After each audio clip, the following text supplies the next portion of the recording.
မင်္ဂလာပါအခုကအခန်း7ပေါ့နော်အခန်း7မှာကကြတော့သူကဒီအိုဤကိုရှိလို့ခေါ်တဲ့ရင်တစ်စီးနဲ့တစ်စီးကြောတက်တာတွေနဲ့ပတ်သက်ပြီးဒါရှင်းပြထားတဲ့အခန်းပေါ့နော်โอเคကျွန်တော်တို့စလိုက်ကြရအောင်ဒီနံပါတ်1မှာကကြတော့ဒါအိုဤကိုရှိခင်းရှိပေါ့နော်အိုဤကိုရှိတော့ခင်းရှိဆိုတော့အိုဤကိုရှိလောက်တာတွေနဲ့ပတ်သက်ပြီးတော့ဒါတားမြစ်ထားတဲ့အချက်လက်တွေကိုဒါသူကရှင်းပြထားတာပေါ့အဲ့တော့ဒီဂျပန်မှာကကြတော့ဒါကြောတက်တာနဲ့ပတ်သက်ပြီးသူကကြောတက်ပုံတစ်နည်းနှစ်နည်းရှိတယ်ပေါ့နော်ဥပမာအာအိုဤကိုရှိလို့ခေါ်တဲ့ရင်လန်းချောင်းပြောင်းပြီးတော့ကြောတက်တာရယ်အိုဤနူဂီလို့ခေါ်တဲ့ရင်လန်းချောင်းမပြောင်းမနဲ့ကြောတက်တာရယ်ဆိုပြီးတော့နှစ်မျိုးရှိရပေါ့နော်အဲ့တော့ဒီအောက်မှာပုံလေးတွေနဲ့လည်းရှင်းပြထားတယ်ပေါ့အဲ့တော့အိုဤကိုရှိဆိုတာကကြတော့ဘာလဲဆိုတော့ရင်လန်းချောင်းပြောင်းပြီးတော့ကြောတက်တာဥပမာဒီကားကဆိုလို့ချင်းဒီသူကပထမဒီလမ်းကနေလာတယ်အဲ့ဒါရှေ့ကကားကိုကြောဖို့တယ်သူကဒီဘက်ရင်လန်းချောင်းကိုပြောင်းယူလိုက်တယ်ယူပြီးတော့သူကဒီတိုင်းကြော်တယ်ပေါ့နော်ဥပမာဒီတိုင်းတက်တဲ့ကြော်ရင်လည်းကြော်မယ်ဒါမှမဟုတ်လည်းဒီဘက်လမ်းကိုပြန်ယူပြီးကြော်ရင်လည်းကြော်မယ်ပေါ့နော်ဒါကိုသူကအိုဤကိုရှိလို့ပြောတာပေါ့အဲ့တော့အိုဤနူဂီပေါ့နော်အိုဤနူဂီဆိုတာကကြတော့ရင်လန်းချောင်းမပြောင်းမနဲ့ကြော်တာဥပမာဒီကားကပေါ့နော်သူလာနေတဲ့ဒီရင်လန်းချောင်းအတိုင်းပဲဒီတိုင်းတက်တဲ့အတိုင်းကြောတက်သွားတာဟုတ်ဒါရင်လန်းချောင်းမပြောင်းမနဲ့ကြော်တာပေါ့နော်ဒါကိုအိုဤနူဂီလို့ခေါ်တာအဲ့တော့ဂျပန်နိုင်ငံမှာဒီကြောတက်တာနဲ့ပတ်သက်ပြီးနှစ်မျိုးရှိတယ်။အိုဟီကိုရှိရယ်၊အိုဟီနူဂီရယ်။အိုဟီကိုရှိဆိုတာရန်လန်းချောင်းပြောင်းပြီးတော့ကြော်တာ။အိုဟီနူဂီဆိုတာရန်လန်းချောင်းမပြောင်းမဲနဲ့ကြောတက်တာဆိုရင်ဒါရပြီပေါ့နော်။ဒါလောက်သိရင်။အဲ့တော့ဒီဘက်မှာ star H လေးနဲ့ပြထားတယ်ပေါ့နော်။ star H လေးကသူကရက်ထားတဲ့ကားတွေရဲ့ဒါဘေးကနေပြီးတော့ဖြတ်သွားတာတွေကိုကြတော့ဒါအိုဟီကိုရှိလည်းမဟုတ်ဘူး။အိုဟီနူဂီလည်းမဟုတ်ဘူးဆိုပြီးတော့ရှင်းပြထားတာ။ဒီအဝါစာပိုက်ကလေးမှာじゃဒါအဝိကိုရှိလို့လို့ရှိရင်ဖြစ်လာနိုင်တဲ့အရာတွေပေါ့နော်အန်ရများရဲဆိုတဲ့အကြောင်းတွေကိုသူကရှင်းပြထားတာဒီဘောကစာကြောင်းလေးကကြတော့တတ်နိုင်သမျှအဝိကိုရှိမလုပ်ဖ ೇನೆ နေကြရအောင်ဆိုပြီးသူကပြောပြထားတာပေါ့နော်ဥပမာနံပါတ်1မှာကြတော့ဒါအဝိကိုရှိလုပ်မယ်ဆိုလို့ရှိရင်သူကများပြားတဲ့အဆုံးဖြတ်ချက်တွေလိုတယ်ဆိုပြီးသူကပြောပြထားတာပေါ့နော်နံပါတ်1ကဒါဘာတွေလိုမလဲဆိုတော့ဥပမာလမ်းသွားတဲ့လူတွေကိုလည်းကြည့်ရမယ်ကိုယ့်ရဲ့စံကျင်ဘက်ကလာတဲ့ကားတွေကြည့်ရမယ်ပြီးရင်ကိုယ့်နောက်ကပါလာတဲ့ယာဉ်တွေကိုလည်းကြည့်ရမယ်ပေါ့နော်အရင်ရဲ့အခြေအနေအကုန်လုံးကိုကြည့်ပြီးတော့ဒါ issue ဆိုတာကကြတော့ဒါအချိန်တိုအတွင်းမှာပေါ့နော်ဒါဆုံးဖြတ်ချက်ချရပါမယ်ဆုံးဖြတ်ချက်မချလို့မရဘူးပေါ့နော်သူအဲ့ဒါကိုပြောပြထားတာနံပါတ်2ပေါ့နော်နံပါတ်2မှာကြတော့ဒါစိုးစားကမိုးစကားရှိတဲ့ကင်တွေရတာခက်ခဲတယ်ပေါ့နော်ဘာကြောင့်လဲဆိုတော့ဒါအချိန်ကိုမြင့်နဲ့ဒါရင်လန်းချောင်းပြောင်းယူရတာဖြစ်တဲ့အတွက်ကြောင့်မလို့ဒါကင်တွေရတာခက်ခဲတယ်ဆိုပြီးသူကပြောပြထားတာဒီနံပါတ်3ကကြတော့အန်ဒီရဖြစ်စေနိုင်တဲ့အကျိုးဆက်တွေရှိတယ်တဲ့ဘာဖြစ်လို့လဲဆိုတော့အချိန်ကိုတင်းထားတဲ့အတွက်ကြောင့်မလို့နော်တစ်ချက်ကလေးမှားတယ်ဆိုရင်တော့မှပဲတဲ့ဒါကြီးမားတဲ့ဒါအန်ဒီရတွေပေါ့နော်ကြီးမားတဲ့အန်ဒီရတွေဖြစ်စေနိုင်တဲ့အတွက်ကြောင့်မလို့ဆိုပြီးတော့ရှင်းပြတာနောက်တစ်ခုကကြတော့ဒါကိုသွားခြင်းတဲ့နေရာကိုရောက်တဲ့အချိန်ကလည်းတဲ့အရန်ကြီးဒါတိတိတလားခြားနားမှုမရှိဘူးပေါ့နော်အိုကြီးကိုရှိလုပ်ပြီးသွားတာနဲ့ဒီပုံမှန်သွားတာနဲ့ကကိုသွားတဲ့နေရာကိုရောက်တဲ့အချိန်ကလည်းအရန်ကြီးတိတိတလားခြားနားမှုမရှိပါဘူးဆိုပြီးတော့ရှင်းပြထားတာโอเคဒီနံပါတ်2ပေါ့နော်နံပါတ်2ကကြတော့ဒါဒီအိုကြီးကိုရှိခင်းရှိဆိုတဲ့ဆိုင်းဘုတ်တွေတော့မရှိဘူးဒါဆိုင်းဘုတ်တွေမရှိပေမဲ့ဒါကြော်လို့မရတဲ့ကြော်တာဘူးပေါ့နော်တားမြစ်ထားတဲ့အခြေအနေပေါ့နော်ဘယ်လိုအခြေအနေဆိုရင်တော့ဒါကြော်လို့မရဘူးဆိုတော့သူရှင်းပြတာဒါ၅ချက်ရှိတယ်ပေါ့နော်ဘာဖြစ်လို့မကြော်ရတာလဲဆိုတော့ဒါဒီလိုနေရာတွေမှာကြော်တယ်ဆိုလို့ရှိရင်ဒါအန်ရဖြစ်စေနိုင်တဲ့အတွက်ကြောင့်မလို့ပေါ့နော်သူကဒါကြော်လို့မရပါဘူးဆိုပြီးသူကပြောပြထားတာပထမတစ်ချက်ကြည့်ရအောင်နော်マヤの車がね、こうやしやかが、このマヤの車が自動車を追い越そうとしているとき、だ、こうやしや、ရင်ရပါတော့ဒါ車ဆိုရင်လို့ပဲဘာသာပြန်လိုက်မယ်နော်ကိုယ့်ရဲ့ရှေ့ကရင်ရတဲ့ဒါဒီဂျီရိုးရှာပေါ့နော်ဂျီရိုးရှာဆိုတာဒီရှေ့မှာပေါ့ရှင်းပြထားတယ်ဂျီရိုးရှာ10မျိုးဂျီရိုးရှာကိုကြော်မယ်လို့လုပ်နေတဲ့အခါမျိုးမှာဆိုလို့ရှိရင်တဲ့ဒါကအိုးကြီးကိုရှိလုပ်လို့မရပါဘူးဆိုပြီးတော့ရှင်းပြထားတာပေါ့နော်သူပြောချင်တဲ့အဓိပ္ပာယ်ကကိုယ့်ရဲ့ရှေ့ကနော်ရင်တစည်းရပေါ့နော်ရှေ့မှာရှိတဲ့ဂျီရိုးရှာကိုပေါ့နော်ကြော်ဖို့လုပ်နေတယ်ဆိုရင်ဒါအိုးကြီးကိုရှိလုပ်လို့မရပါဘူးเนาะအဲ့ဒီအိုဟီကိုရှိလောက်တာကိုလည်းသူကနီဂျူအိုဟီကိုရှိဆိုပြီးတော့သူကပြောပြထားတာပေါ့နော်ဒါနီဂျူအိုဟီကိုရှိခင်းရှိပေါ့အဲ့တော့သူကဒီဘက်မှာစတားနီလေးနဲ့ရှင်းပြထားတယ်ပေါ့နော်ဒီ50cc တွေပေါ့နော်ဂန်ဆွကီတွေနဲ့ဒါခဲရှာလျောတွေကကြတော့ခုလူမာထဲမှာပါတယ်ဆိုပေမဲ့တဲ့သူကဂျီရိုးရှာထဲမှာတော့ဒါမပါဝင်ပါဘူးဆိုပြီးတော့သူကရှင်းပြထားတာပေါ့နော်အဲ့တော့တရားလေးကိုဒီဥစ္စာလေးကိုပုံလေးနဲ့တစ်ချက်ရှင်းပြပေးမယ်နော်အဲ့တော့နီဂျူအိုယီကိုရှိတော့ခင်းရှိပေါ့နော်ဒါနီဂျူအိုယီကိုရှိလုံးပုံလုံးလေးပေါ့နော်အဲ့တော့ရှေ့ကခုလူမာပေါ့နော်ဒါဂန်ဆွကီတွေကဒါခုလူမာထဲမှာတော့ပါတယ်ပေါ့နော်ရှေ့ကခုလူမာကတဲ့ဂျီရိုးရှာကိုကြော်မယ်လို့လုပ်နေတဲ့အခါမျိုးမှာဆိုရင်ဒါကိုကအိုယီကိုရှိလုံးလို့မရဘူးပေါ့နော်ဒါဆိုလို့ရှိရင်နီဂျူအိုယီကိုရှိဖြစ်သွားတယ်ပေါ့နော်ဒါနီဂျူအိုယီကိုရှိကခင်းရှိပေါ့နော်ရှေ့ကဂျီရိုးရှာပေါ့နော်ဂျီရိုးရှာမှာရှေ့မှာရှင်းပြခဲ့တယ်ရှင်းမျိုးရှိတယ်ပေါ့နော်ကွန်ကားကြီးရယ်ကွန်ကားအလက်ရယ်ကွန်ကားအသေးရယ် ပြီးရင်လည်းကျွန်တော်တို့အခုယူမဲ့ဖုစွတ်ဂျီရိုရှာပေါ့နော်အဲ့ဒါရဲ့ပြီးရင်ဆိုင်ငယ်2စီးပေါ့နော်ဆိုင်ငယ်အကြီးရဲ့အသေးရဲ့လုပ်ငန်းခွင်မှာသုံးတဲ့ရန်တရားတွေရဲ့ပြီးရင်လေယာသုံးရဲ့ပေါ့နော်အားလုံးပေါင်း10မျိုးရှိတယ်ပေါ့နော်အဲ့10မျိုးကဂျီရိုရှာတွေမှာပါတယ်အဲ့တော့ဒီအခုဒါလေးက 50cc ပေါ့နော်အဲ့လိုမျိုးဒီ 50cc ကရှေ့ကဂျီရိုရှာကိုကြော်မယ်လို့လုပ်နေတဲ့အခါမျိုးမှာကိုကပါဒီရှေ့ကရင်တွေကိုထပ်ကြော်မယ်ဆိုလို့ရှိရင်ဒါနီဂျူအိုအီကိုရှိဖြစ်သွားတာနီဂျူအိုအီကိုရှိရတော့ခင်းရှိလောက်တာဖြစ်တဲ့ဒီလိုအခြေအနေမှာဆိုရင်ကြော်လို့မရဘူးပေါ့နော်ဒီဘက်ပုံလေးမှာကျတော့ဒါဒီရင်ရဲ့ရှေ့မှာ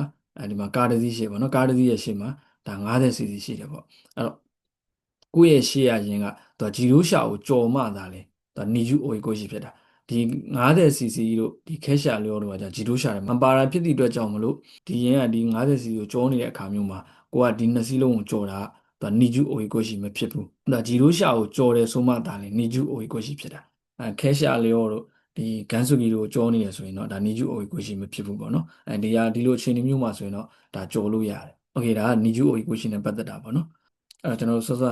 ာနံပါတ်ကလေးကိုတစ်ချက်လောက်ပြန်သွားကြည့်မယ်နော်โอเคဒီမှာကသူကဒါရှေ့ကရင်ကပေါ့နော်ရှေ့ကရင်ကဂျီရူရှာကိုကြော်မယ်လို့လုပ်နေတဲ့အခါမျိုးမှာဒါလေဒါနီဂျူအိုကိုရှိဖြစ်တာပေါ့နော်အဲ့တော့ဒီနေရာမှာ 50cc ဖြစ်ဒီကားအဖြူရဲ့နေရာမှာ 50cc ဆိုလို့ရှိရင်တော့ဒါဒီနောက်ကကားကြော်လို့ရတယ်ဒါဆိုရင်တော့နီဂျူအိုကိုရှိမဖြစ်ဘူးပေါ့နော်ဒါပေမဲ့ဂျီရူရှာ10မျိုးထဲမှာပါတဲ့ဘယ်ရင်မဆိုပေါ့နော်ဒီရှေ့မှာရှိတယ်ဆိုရင်တော့ဒါကိုကကြော်လို့မရဘူးအဲ့ဒါကိုကြော်လိုက်တယ်ဆိုရင်တော့နီဂျူအိုကိုရှိဖြစ်တယ်ပေါ့နော်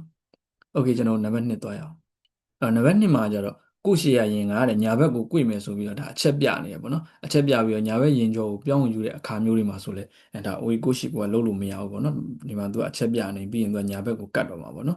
်ဒီလိုအခြေအနေမျိုးမှာဆိုလဲဒါအိုကိုရှိလုံးလို့မရဘူးโอเคကျွန်တော်နောက်ထပ်နံပါတ်3သွားလိုက်အောင်နံပါတ်3ပေါ့နော်နံပါတ်3ကကြတော့ဒါကိုကရှေ့ရရင်ကိုကြော်ဖို့အတွက်ပေါ့နော်ဒီညာဘက်ချမ်းထဲကိုဝင်ပြီးတော့ကြော်တဲ့အခြေအနေမျိုးမှာဆိုလို့ရှိရင်ကိုယ့်ရဲ့မျက်နှာချင်းဆိုင်ကနေလာနေတဲ့ဒါရင်နေပြီးရင်ရိုမန်တန်းရှာတွေရဲ့ဒါသွားလာမှုကိုအနောက်ရှက်ပေးတာမျိုးတွေလုပ်လို့မရဘူးဆိုပြီးသူကပြောပြထားတာပေါ့နော်ဒီမှာပုံလေးနဲ့ပြထားတယ်ပေါ့နော်ဒီရှေ့ရရင်ကိုကြော်ဖို့အတွက်ရှေ့ရကောက်ကိုကြော်ဖို့အတွက်ねသူကညာဘက်ချမ်းတွေကိုပြောင်းယူမယ်ပေါ့နော်ညာဘက်ချမ်းတော့ဒီဘက်မျက်နှာချင်းဆိုင်မှာဒီမှာဆိုင်ငယ်လေးလာနေပေါ့နော်အဲ့လိုမျိုးဆိုရင်သူကကြော်လို့မရဘူးဘာလို့လဲဆိုတော့ဒီဘက်ကလာနေတဲ့ဆိုင်ငယ်ရဲ့သွားလာမှုကိုဒါအနောက်ရှက်ပေးတာဖြစ်တဲ့အတွက်ကြောင့်မလို့အဲ့လိုအခြေအနေမျိုးမှာဆိုရင်ဒါကြော်လို့မရဘူးပေါ့နော်နံပါတ်4ပေါ့နော်နံပါတ်4မှာလဲလမ်းရဲ့ညာဘက် channel ဝင်ပြီးတော့တဲ့ကိုကကြော်ဖို့အတွက်လုပ်တဲ့အခြေအနေမျိုးမှာဆိုလို့ရှိရင်တဲ့ဒါကိုယ့်ရဲ့ရှေ့ကသွားနေတဲ့ရင်ပေါ့နော်အနောက်ရှက်ပေးပြီးမှာပေါ့နော်ကိုကဒီဘက်လမ်းကြောကိုပြန်ဝင်တာမျိုးလုပ်ရမယ်ဆိုလို့ရှိရင်လည်းဒါအိုကြီးကိုရှိမလုပ်သင့်ပါဘူးဆိုပြီးသူကပြောပြထားတာပေါ့နော်ဒီမှာပုံလေးနဲ့သူကပြထားတယ်အဲ့တော့ဒီမှာကိုယ့်ရှေ့ကသွားနေတဲ့ရင်ပေါ့နော်ကိုကဒီရင်ကိုကြော်ဖို့အတွက်လမ်းရဲ့ညာဘက် channel ကိုဝင်မယ်ဒါပေမဲ့ရှေ့မှာဒီမှာ short line boost ဆိုကလေးရှိရပေါ့နော်လမ်းပြင်နေတာတခုရှိတယ်အဲ့လိုအခြေအနေမျိုးပါဆိုရင်ကိုကဒီထဲကိုဝင်ကြောပြီးရတယ်မြန်မြန်ပြန်ပြီးဒီဘက်ထဲကိုဝင်တဲ့အချိန်မျိုးကြရင်ဒီကားကိုပြန်ပြီးတော့အနောက်ရှက်ပေးပြီးမှကွာဒီဘက်လမ်းကျောကိုပြန်ယူလို့ရမှာ။ဘာလို့လဲဆိုတော့ဒီနောက်မှာတအားကန့်နေတာဖြစ်တဲ့အတွက်ကြောင့်မလို့ဒါဒီဘက်လမ်းကျောကိုပြန်ယူတဲ့အခါမှာကိုယ့်ရဲ့ဒီရှေ့ရရင်ကိုပြန်ပြီးကွာအနောက်ရှက်ပေးပြီးမှဒီဘက်လမ်းကျောကိုပြန်ယူလို့ရမှာ။အဲ့လိုအခြေအနေမျိုးမှာဆိုရင်လည်းဒါကြောတက်တာတွေလုံးလို့မရဘူးဆိုပြီးသူကပြောပြထားတာပေါ့နော်။အဲ့တော့ဒီနေရာမှာ short line boost မဟုတ်ဘဲနဲ့ဒီဘက်မှာယင်နေလားနေရပေါ့နော်။အဲ့လိုယင်နေလားနေတဲ့အခါမျိုးမှာဆိုလဲကိုကအဲ့ယင်နေနဲ့ဒါတိုက်မိတာတွေမဖြစ်အောင်လို့မလို့ကိုဒီဘက်လမ်းကိုချက်ချင်းပြန်ယူမယ်ဆိုတဲ့အခါမျိုးမှာလဲဒီကားကိုအနောက်ရှက်ပေးပြီးမှဒီဘက်လမ်းကိုပြန်ယူပြီးကြော်လို့ရတဲ့အခြေအနေမျိုးမှာဆိုလဲဒါမကြော်ရဘူးဆိုပြီးသူကပြောပြထားတာပေါ့နော်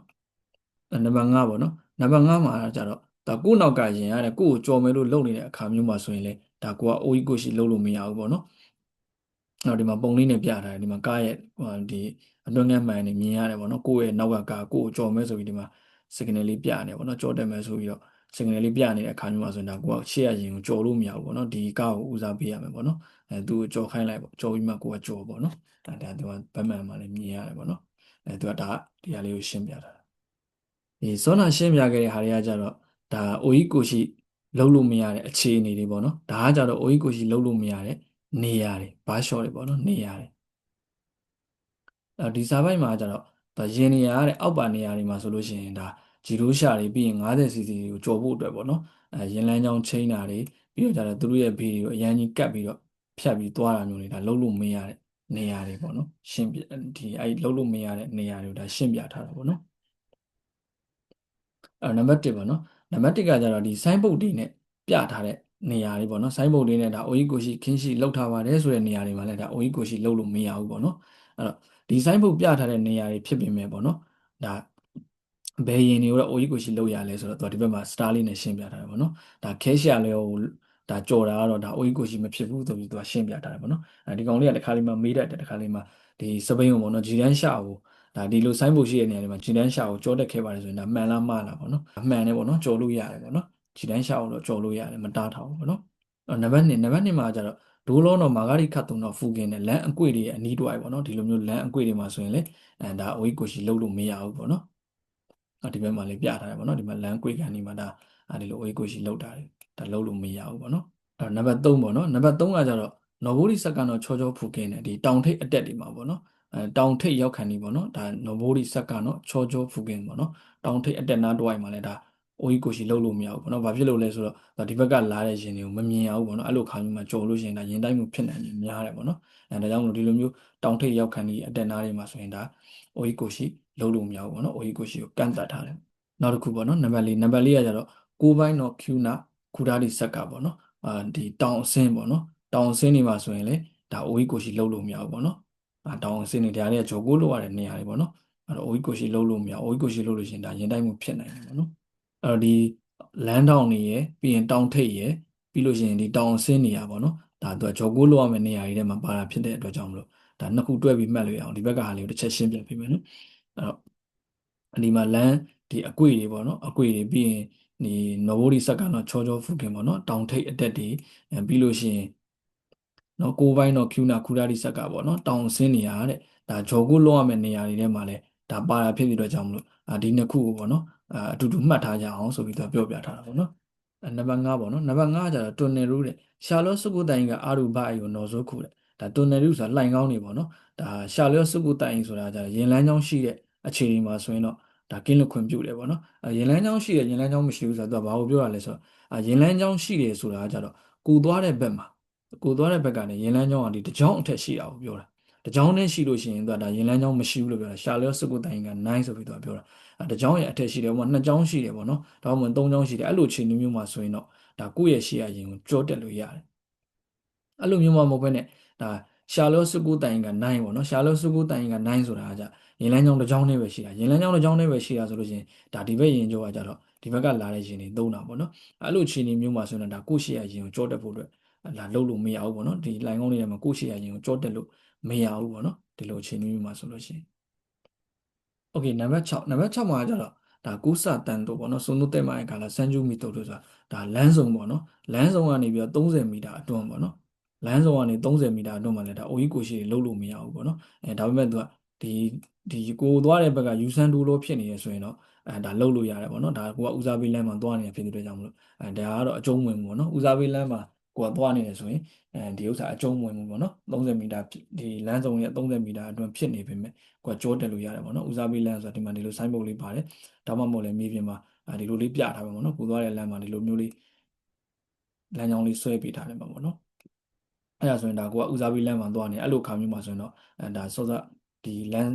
လမ်းစုံရဲ့30မီတာအတွင်းကျော်လို့မရအောင်ဆိုတာအကျုံးမုံပေါ့နော်ဒါဆိုတော့ကိုကကျော်လို့ရတယ်ပေါ့နော်ဘာဖြစ်လို့လဲဆိုတော့ကိုကဦးစားပေးလမ်းမှာသွားနေတာဖြစ်တဲ့အတွက်ကြောင့်โอเคနံပါတ်9ပေါ့နော်နံပါတ်9ကကြတော့ဖူမိကီရီတို့ဆိုနိုတက်မရဲ့ကလာစန်ဂျူမီတိုတို့A9 တော့ဘာရှော့ပေါ့နော်ဒီယထာတန်လန်းကနေ30မီတာအတွန်းပေါ့နော်ယထာတန်လန်းကနေ30မီတာအတွန်းမှာဆိုလဲဒါတော့ကိုကအိုကြီးကိုရှိလုံးလို့မရဘူးပေါ့နော်အိုကြီးကိုရှိဒါခင်းရှိနေရာထဲမှာပါတယ်ပေါ့နော်နံပါတ်10ပေါ့နော်နံပါတ်10မှာကြတော့ဒါအိုရန်ဟိုးတို့ရဂျီတန်းရှာအိုရန်တိုင်းတို့ဆိုနိုတက်မရဲ့ကလာစန်ဂျူမီတိုတို့ A9 တော့ဘာရှော့တယ်ဒါလူကူးမြင်းကြားတွေစပိန်ကူးမြင်းကြားတွေရဲ့ဒါ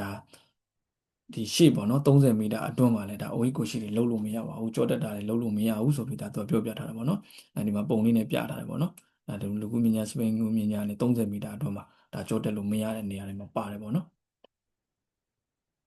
အဲ့တော့ဒီမှာသူကမှတ်ထားမှာဒီလမ်းစုံတွေပေါ့နော်လမ်းစုံတွေဟိုဦးစားပေးလမ်းကိုချမ်းပြီးတော့ပေါ့နော်လမ်းစုံတွေပြီးရင်ဒီယထာတန်လန်းတွေပြီးရင်ဒီလူကူးမြညာတွေစပိန်ကူးမြညာတွေရဲ့30မီတာအတွန်းမှာဒါကြောတက်လို့မရဘူးလို့မှတ်ထားရတယ်ပေါ့နော်အဲ့တော့ဒီဘက်မှာပေါ့နော်ချော့တော့ချုမိုကူဆိုပြီးတော့ဒါလူကူးမြညာတွေစပိန်ကူးမြညာတွေရဲ့ရှေ့30မီတာအတွန်းမှာပေါ့နော်အိုကြီးကိုရှိအပြင်ကိုပေါ့နော်အိုကြီးနူကြီးလဲသူကဒါလုံးလို့မရပါဘူးဆိုပြီးရှင်းပြထားတာပေါ့နော်โอเคအဲ့တော့ကျွန်တော်တို့ဒီ OE ကိုရှိလုံးလို့မရတဲ့နေရာတွေက8နေရာရှိရပါတော့ဒါအကြမ်းမြင်ပြန်ပြီးတော့ရှင်းပြပေးမယ်ပေါ့နော်အဲဒီမှာ OE ကိုရှိဆိုင်းဘုတ်ဒါ OE ကိုရှိခင်းရှိဆိုင်းဘုတ်ထောင်းထားတဲ့နေရာတွေပေါ့နော်ဒီလိုနေရာတွေဒီလိုနေရာမျိုးတွေမှာဆိုရင်ကိုကဒီစပိန်နဲ့အနည်းရင်ရလွယ်လို့ပေါ့နော်ကျန်တဲ့ရင်တွေကိုကြောတက်တာတွေလုံးလို့မရဘူးပေါ့ နောက်တစ်ခုကကြတော့ဒါလမ်းတောင်တွေပေါ့နော်လမ်းတောင်တွေမှာဆိုလဲဒါအိုကြီးကိုရှိလုပ်လို့မရဘူးပေါ့နော်လမ်းအကွေ့တွေပေါ့နောက်တစ်ခုကကြတော့ဒါနိုဘိုဒီဆက်ကတော့ချောချောဖူကင်လို့ခေါ်တဲ့ဒါတောင်ထိပ်ပေါ့နော်တောင်ထိပ်ဒီလိုမျိုးတောင်ထိပ်နားတစ်ဝိုက်ပေါ့နော်ဒီလိုတောင်ထိပ်နားတစ်ဝိုက်မှာဆိုလဲဒါအိုကြီးကိုရှိလုပ်လို့မရဘူးပေါ့နော်နံပါတ်4ပေါ့နော်နံပါတ်4မှာကြတော့ဒါတောင်ဆင်းလန်းနေပေါ့နော်တောင်ဆင်းလန်းနေမှာဆိုလဲဒါအိုကြီးကိုရှိလုပ်လို့မရဘူးပေါ့နော်နောက်တစ်ခုနံပါတ်5ပေါ့နော်နံပါတ်5ကကြတော့ဒါဒီတော်နယ်လူလို့ခေါ်တဲ့လိုင်ကောင်းတွေထဲမှာရင်လန်းချောင်းတစ်ချောင်းပဲရှိတယ်ဆိုလို့ရှိရင်လေဒါအိုကြီးကိုရှိလုပ်လို့မရဘူးပေါ့နော်နောက်တစ်ခုကကြတော့ဒါကူးစာတန်ပေါ့နော်လမ်းစုံတွေပေါ့လမ်းစုံကနေပြီးတော့30မီတာအတွင်းမှာလေဒါအိုကြီးကိုရှိလုပ်လို့မရဘူးပေါ့နော်ဒါပေမဲ့သူချွန်းကျက်အနေနဲ့ဒါယူဆန်ဒိုးလုံးမှာဆိုရင်တော့ဒါကိုကလုပ်လို့ရတယ်ပေါ့နော်ဒါကိုသွားနေတဲ့လမ်းကဦးစားပေးလမ်းပေါ့နော်ဦးစားပေးလမ်းဖြစ်ခဲ့တယ်ဆိုလို့ရှိရင်တော့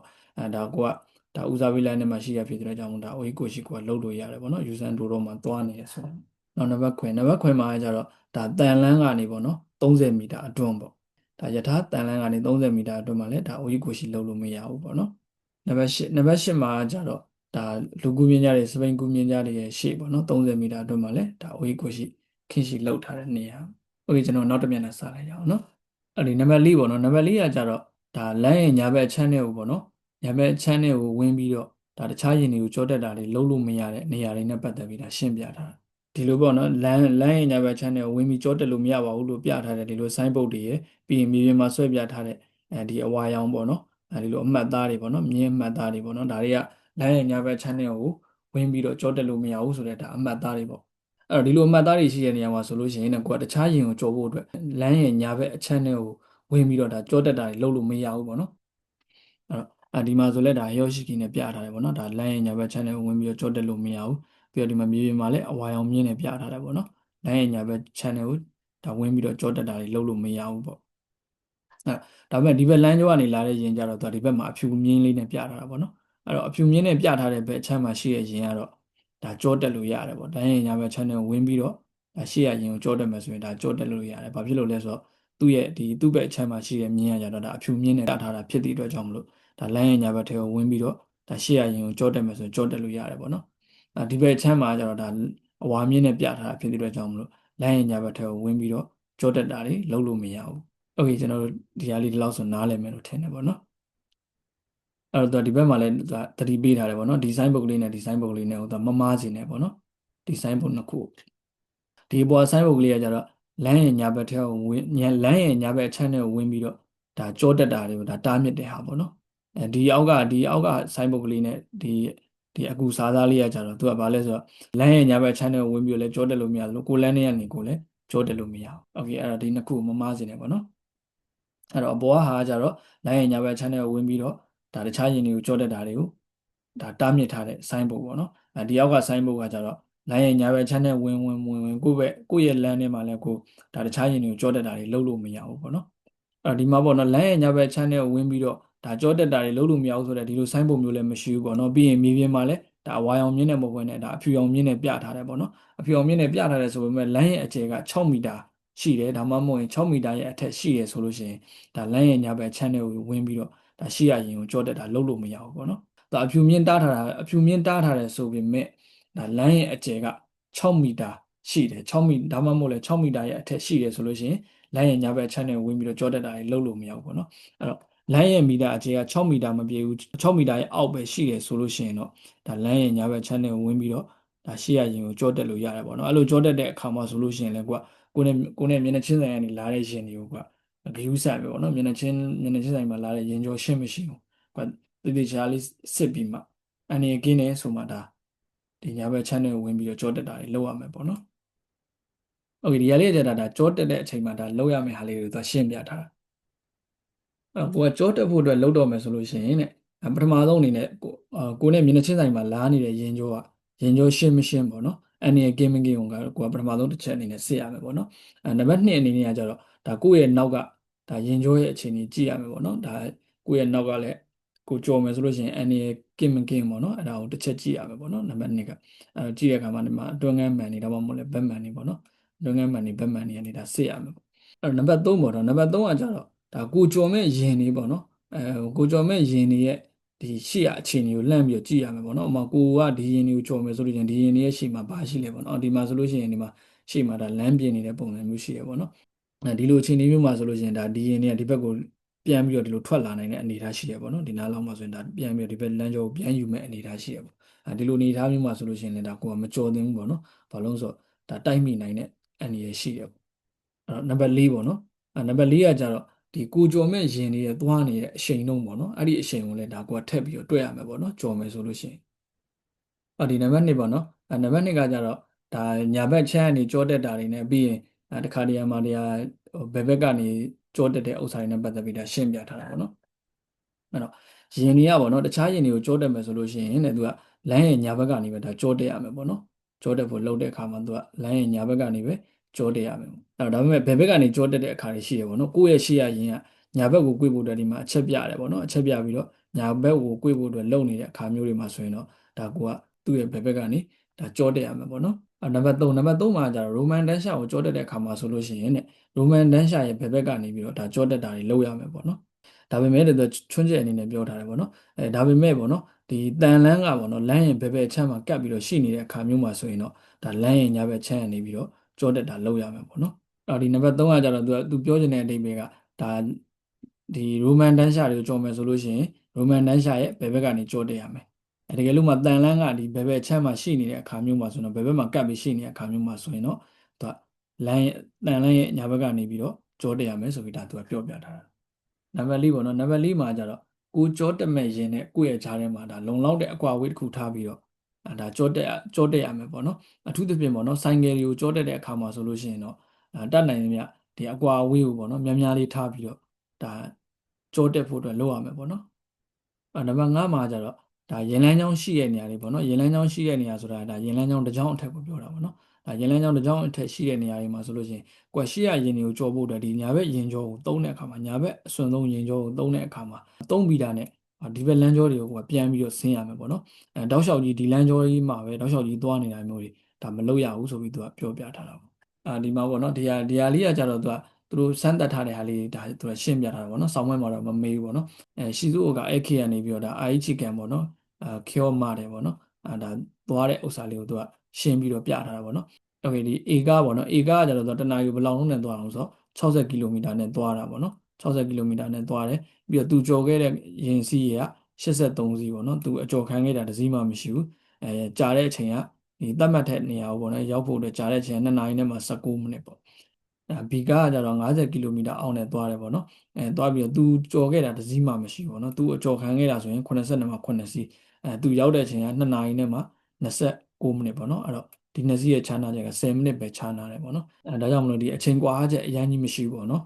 ဒီကြောမတက်ဖက်နဲ့သွားတာပဲအန်ရပိုးကင်းတယ်ပေါ့နော်တတ်နိုင်တယ်များသွားကြောတက်တာတွေပါမလုပ်ဖက်နဲ့ဒါသူကသွားရအောင်ဆိုပြီးတော့ရှင်းပြထားတဲ့ဟာလေးပေါ့နော်โอเคဒီဟာလေးကကြတော့ဒါဒီနံပါတ်6ကကြဆောင်းဝဲမှာအမေးများတယ်ပေါ့နော်အဲ့ဒါလေးကိုဒါ